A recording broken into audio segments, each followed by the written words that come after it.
रात का 1 बजे का बात है। तो दुकान पे वो आई थी और रोते टाइम बोल रही थी कि भैया कॉल करना है घर पे। उसके बाद हम अपना मोबाइल लिए, वो अपने घर पे कॉल की। उसके बाद हम बोले आप वहाँ पर जाके बैठ जाइए, पुलिस को कॉल किए, पुलिस आई। उसके बाद वो पुलिस लेके गई है, इतना ही बात है।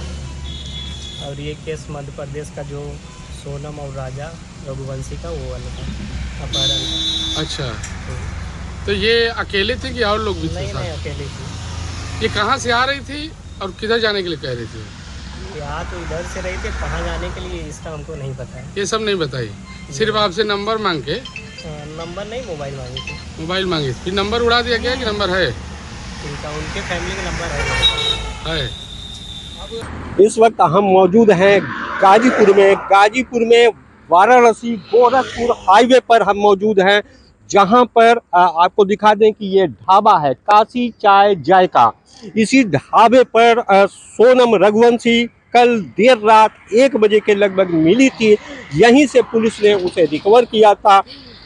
आपको बता दें कि ये वाराणसी गोरखपुर हाईवे पर नंदगंज थाना क्षेत्र का इलाका है।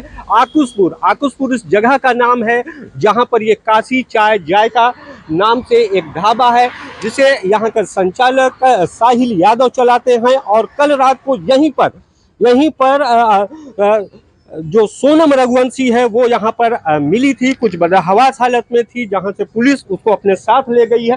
हमारे साथ ढाबा के संचालक हैं, हम उनसे बात करेंगे कि कल क्या हुआ था, सोनम रघुवंशी यहाँ पर कब थी और क्या क्या हुआ था, ये इन्होंने अपनी आंखों से क्या देखा था। अपना नाम बता दीजिए। मेरा नाम साहिल यादव है। साहिल, क्या हुआ था कल, पूरी घटना क्या थी, विस्तार से बताइएगा हमको। एक्चुअली हम यहाँ दुकान पे थे, उधर आगे फैमिली मेम्बर कुछ लोग बैठी थी और फिर वो लेडीज़ आई, मेरे से बोली कि भैया मोबाइल दीजिएगा, कॉल करना है। उसके बाद मैंने अपना मोबाइल दिया, उन्होंने अपने फैमिली मेम्बर को कॉल किया और बात कर रही थी। फिर उसके बाद वो अपने भाई से बात करते टाइम रोने लगी। उसके बाद कुछ देर बाद वहाँ बैठे थी वो। फिर उसके कहाँ पर, आप बताइए कहाँ पर वो बैठी हुई थी, कहाँ पर, इस जगह पर आप आए, हमारे साथ आए। साहिल हमारे साथ आ रहे हैं और बता रहे हैं कि सोनम रघुवंशी कहाँ पर कल रात में बैठी थी। ये जो चौकी लगा है वो चौकी मतलब गिरा तो वहीं पे जो बैठी थी। उसके बाद ये एक चौकी रखी थी जिस पर सोनम रघुवंशी बैठी थी। क्या वो अकेले बैठी हुई थी, उसके साथ कोई और भी था? नहीं, अकेले बैठी थी और कोई नहीं था उनके साथ। वो बिल्कुल अकेली थी, उसके साथ कोई सामान वगैरह? जी नहीं, कुछ भी नहीं था। कुछ नहीं था, कोई हैंड बैग, कुछ पर्स, कुछ चीजें? कुछ भी नहीं। अच्छा, बैठी थी तो उसके बाद उसने आपसे क्या कहा? वो मतलब कुछ बोल नहीं रही थी, सिर्फ रो रही थी। उसके बाद मैंने पुलिस को कॉल लगाया 112।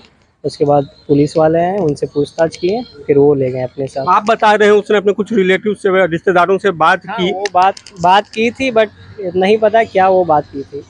कुछ देर ही बात की थी आपने। क्या उसके पास मोबाइल था? जी नहीं था। तो कैसे उसने बात की, आपसे मोबाइल मांगा उसने?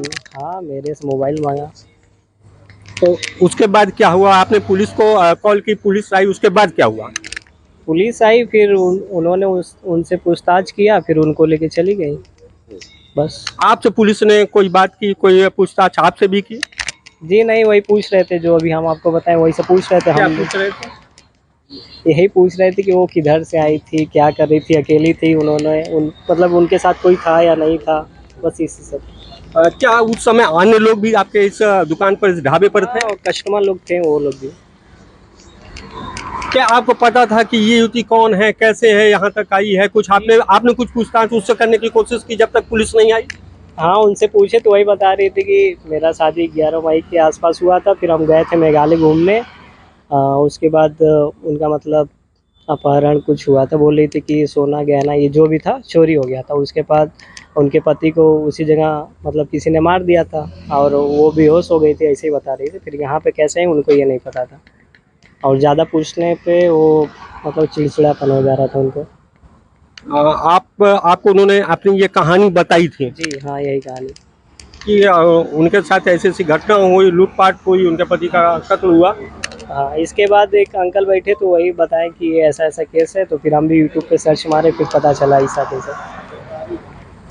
अच्छा, जब उनको पुलिस ले गई और उसके बाद आपको मालूम चला कि देश का बहुत चर्चित ये हाईलाइट मामला है और उसके बाद आपको कैसा महसूस हो रहा है, अभी कैसा महसूस हो रहा है? हम तो एक्सेप्ट नहीं कर पा रहे कि वो लेडीज़ ऐसा भी, मतलब हमको लगा कि कुछ और उनके साथ गलत हुआ है, बट अभी पता चल रहा है कि उन्होंने अपने हस्बैंड को मारा है या जो भी, जहाँ तक न्यूज़ पे दिखने को मिल रहा है। ये थे साहिल, जो इस ढाबे के संचालक हैं, और ये बता रहे हैं कि कैसे यहाँ पर कल सोनम रघुवंशी आई थी और यहाँ पर बैठी हुई थी। उसके बाद उसने इनसे फ़ोन मांगा कि हमें अपने रिश्तेदारों से बात करनी है। उसने अपने साथ घटी हुई कुछ घटनाएं भी इनसे बताई। इन्होंने पुलिस को कॉल किया और जिसके बाद पुलिस आई और उसे यहाँ से लेके गई। फिलहाल सोनम रघुवंशी गाजीपुर के वन स्टॉप सेंटर में है, पुलिस की अभिरक्षा में है। मनीष मिश्रा, न्यूज़ 18 गाजीपुर।